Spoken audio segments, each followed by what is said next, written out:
So we've talked a little bit about, casting decisions, auditions, how you go through the show selection, season selection, what catches your eye in audition, things like that. Talk to me a little bit about, best practice for keeping things organized and on schedule. Let's be honest, managing creatives is a hard task. So how do you keep specifically, not just maybe the actors on target, but keeping this whole show on target with all the different players that come into the process at different times, and sometimes without all the knowledge that is up here in the stratosphere? How do you communicate that to each person, keep everybody on task, so to speak? I think one of the most important things is that if I do my homework well ahead of time, I virtually invest emotionally and intellectually in a script probably 3 months out. Say, before I even go to Daniel, or before I go to Jeremy, I will devour a script. And this is one of the things where this is a blessing. And it's a blessing because I'm also a playwright. So I have filled all of these little niche things that are necessary within the performing craft. I have been the stage manager, I've been the actor, I've been the prop mistress, I've been the running crew chief, I have been the scenery artist, I have been the lighting designer, which I obviously that I love. I total geek. Self-taught. We share that passion. Yes. So I don't always have all the technical lingo, but I have the understanding, the inherent understanding of what I want, how to get it, as long as somebody can give me the pathway. So, and you and I have spent many a time up there, and I did beforehand. I asked you to show a particular thing that we discovered together, which I went, oh my God, this is like the greatest thing on earth, but in a lighting cue. So I think we might show that as an example, but I think you should, because it was one of the most phenomenal discoveries I think both you and I made. You as a technician, myself as a designer, because we'll just when you see the photo of what it is, you'll understand that it spoke volumes to everything that surrounded it and the scene that was from that show. But as far as organization goes, I think, and I have watched theater after theater open up and shut down, open up and shut down. I have watched. The bottom line is, everybody thinks being a director is so dadgum easy. They really do, including actors who then think that they can direct. Now, here's kind of the oxymoron on that. In order to be a good director, you should be an awesome actor. But an awesome actor does not translate to being an awesome director. And it shouldn't. It does on rare occasion. Now, I will say that I am one of those anomalies. I absolutely adored being on the boards. I really did. And then a funny thing happened. Almost by fluke, I got tossed on the other side. But I found that as much as I love being on this side, I was even more effective on the other side, because I could help others be more effective on this side. And so as a director, you have to go in, you have to do your homework first. You cannot ask of your people what you cannot deliver yourself. You have to be organized. You have to be disciplined. You have to be able to clearly articulate what it is that you not only need, what you want, and what you expect, and what you will not accept. And going into it that way lets everybody know, this is my part of the responsibility. This is my part of the product. Such as Daniel. I look at him and I say, you are an incredibly gifted and a talented man. I give you this. This is the broad scope of what I'm looking for, And individually, when we get into it, I will tell you where I need you to pull, where I need you to this, and where I need you to do that. But until that, it is yours. You take it. Why? Because I trust in your ability as a professional to do your homework and come back to me when I need you to be here. I don't want to do your homework. Right. I let you geek on what you geek best on. Right. Now, lighting, unfortunately, I don't get us scrambled up into that booth until maybe 2 weeks before opening, when we're trying to pull off sound and you know, we have everything coming in with drops and this and that and whatever. So I should have brought up one of my binders that has a script into it, because literally by the time I audition, my binder looks like a John Madden football map. It's just, there are arrows, there are this hieroglyphics, good God, and everything. And you would look at it and you would go, this is just like intellectual vomit everywhere. But I look at it and I say, this is my roadmap to success. Not only for myself, but anywhere between 75 to 105 people. Because at the end of the day, I will be responsible for everything that happens on stage, everything that happens in the pit, everything that happens off stage, everything that happens in the audience, everything that happens at that sound booth, everything that happens at that light booth. And you and I talked about this just a little bit beforehand.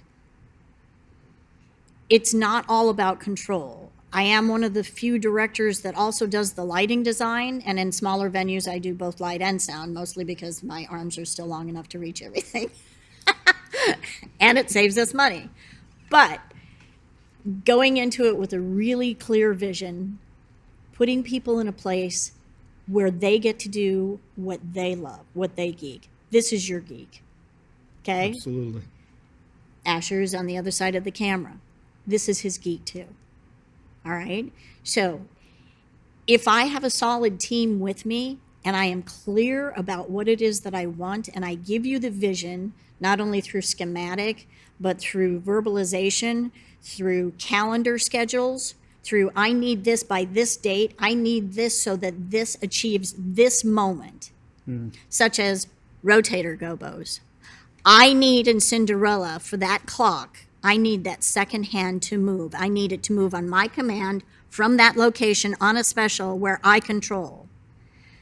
Now, does that mean control as in narcissism, type A, blah, blah, blah? You have to be a little bit type A, although I'm really kind of a type B because I'm laid back, because if the world falls apart, I don't fall with it, understanding that I'm responsible to put it back together. So I usually tell people, don't panic until I panic. If I panic, we're screwed. Right. But one of the reasons why I love so much being up there is because it gives me that panoramic view.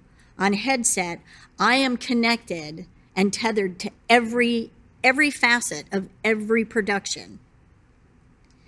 And also because it's an art. Mm-hmm. And you know yourself, you do lighting design, it's an art, it's a feel moment.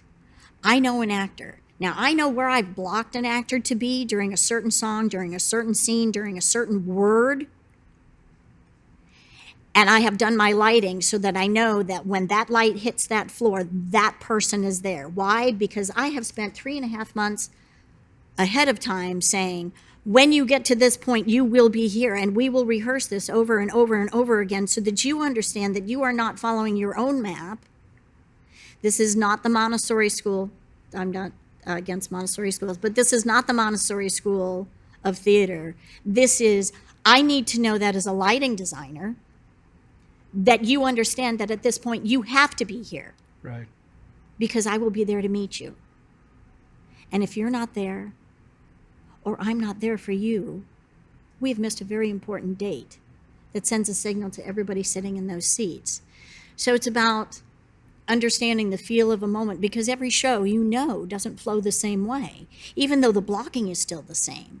The music is still the same. Everything can be the same, and yet it can be completely different.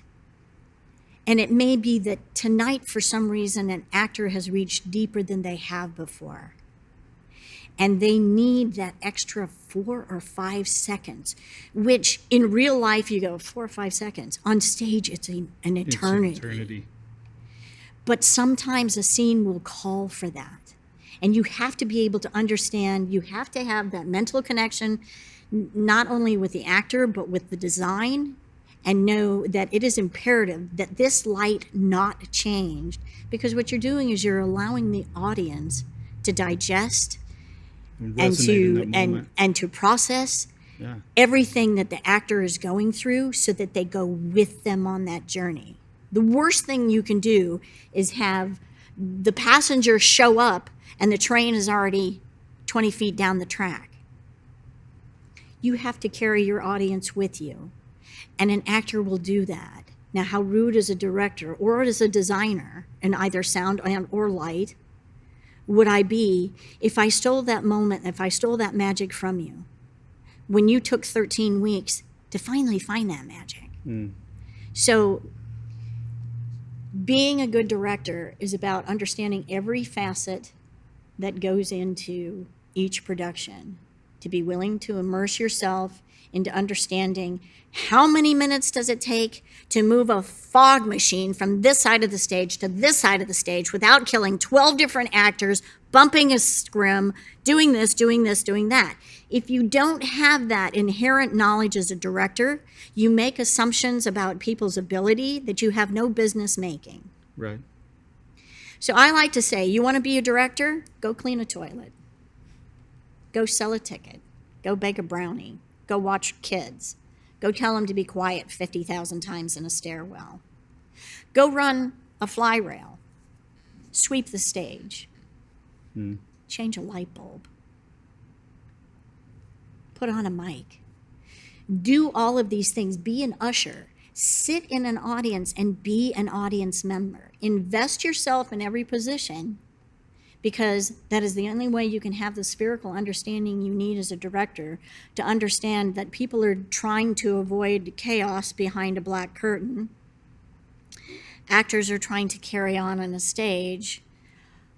And all of that has to happen seamlessly, while on headset we're all going, oh my God, did you see this? Yes, handle it. Go there, go there. Pull this, do that, do this, rearrange this. No, send so-and-so out first. Go ahead, hold so-and-so. It is a constant second-to-second orchestration that if you don't know your show and you don't know your people, you have no business putting on the hat as a director. So, as I say before, not all actors make good directors. Not all directors should ever be actors.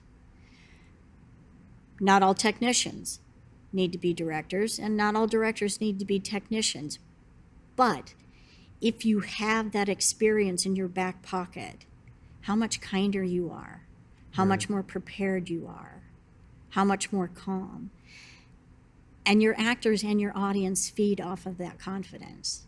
Right. So you need to walk into it as though you have already done this show and the show is closed in order to put it on for the first time. Yeah. Well, we've had the pleasure of talking with you today about what it takes to be a theater director and to manage a core group of actors, plan a season, do auditions, wear all the hats. One pertinent question I want to ask you before we close. Of course, it's not lost on all of us that we're in the middle of a global pandemic with COVID-19. And I just have to ask, in what ways has the pandemic impacted what you do? And tell us a little bit about what you've done to adapt and still remain productive. You guys have just come up with so many ways of still connecting with your audience, and I'm really curious to hear you talk about that a little bit. Well, as you said, yes, the industry itself as a whole globally has been impacted. And when you are a creature of the arts, you have an ethereal umbilical cord to every other actor, to every other director, to every other technician within the industry, to audience members, to ushers, to people who sell concessions. And it has dramatically affected all of our lives because making art is what we're about. And so COVID is another challenge. obviously one that none of us could have anticipated, and yet we have no other option but then to survive it. Right. So go virtual, right? Yeah. So I have a very creative partner that I work with, and we just started popping ideas, and I said, well, look, what is it we can't do? We can't be in person. So, but what is it we do? We provide an emotional investment in experience, or an educational, because we also do educational programs, because we are a countywide program. So we have the educational variable, which we handle, which can be done via Zoom, WebEx, etc., any one of the digital formats. That can be handled. Does it translate as well as in person? No, because there's always that marvelous camaraderie that just happens within the scope of humans being within proximity of one another. But I do find that it is a necessary replacement. It's not optional for people who do this for a living, for people who love this. It's not optional. It's breathing. You Right. need to be connected. It's essential to life. Yes, it is. So what it did, though, was it created bigger opportunities for us to share other things like this. Information, backstage kind of stuff, things that we within the industry or we within the craft, we take for granted. Because I'm telling you what, any show that you see, the real show that's happening is what you don't see. Right. And it's kind of like Noise is Off, where, everything that happens backstage or on the headsets or whatever is the real show. And that's the part that rips your heart out, because that's the part you almost miss the most. So we've done, we've retailored and retweaked, just like we have to do with all of our set pieces, et cetera, et cetera. You just have to take the materials, you have to readapt, simplify, Marines, adapt, overcome, improvise, boom. Take the information that you need to translate, find a different venue for that translation, work with it so that it functions within the confines of the mediumship that you need to then showcase it to the world and get it out there and get it often, because people need to see it, people want to watch it, we need to deliver it. It's a gift we continue to give to them as they give back to us in watching the translation. So COVID, yes, challenge, also opportunity. It gives us different ways of sharing what we already do, but sharing some of the stuff that they would never have the opportunity of seeing or of hearing, things like this. Right. So. I feel like, like you said, this pandemic is terrible. But the good things that have come out of it is we've all had to innovate and adapt. And maybe we had some of these ideas just sitting on the back burner, and they were never going to have the opportunity to step forward until all the other things were taken away from us. And then we had to dig deep inside of ourselves, dig deep into our creativity. And I love intertechnology, right? So the technology is just this way that we continue with the connections that we so crave and need, and help to produce for other people. It gives us that way of doing that virtually. Again, it's not the same, but it is something, and we're so hoping that soon we can all join together again here on the stage. And it increases everybody's skill sets. Right. I mean, I'm an old dog. Yeah. So there are things technically that you may do as a matter of course, being younger, that I might do or I might not do. So it's increased everybody's skill sets. I think it's also increased everybody's awareness. But there have been blessings, too, in the sense of the appreciation ladder or scale has increased dramatically for what it is we do, what it is we bring not only to the community but to the global participation. So, and it's also afforded us to do some smaller shows that necessarily don't always financially, kind of trip the trigger, but they're worthy pieces. So with smaller casts. So this is one of those times where you're afforded the luxury of taking a piece that merits being seen, and you finally get to showcase it, albeit in a different format, but it now has its opportunity to be in the spotlight as well. Awesome. Terry, thank you so much for coming and talking to us today. You've shared with us so many of your personal experiences, and you have a wealth of knowledge. And I can just personally say it's an absolute joy to come into work every day. This lady has an office right next door to mine, and we have a ball every single day doing what we do. And sometimes we have to pinch ourselves and say, wow, we get paid to have fun every day. We do. Yeah. Not that there's not hard times, not that there's a lot of work that goes parts into of it, yeah. but we get paid to play, and we are blessed beyond belief. Yeah, awesome. Thank you so much, Terry. Really Thank you for appreciate your having time. me. Appreciate it.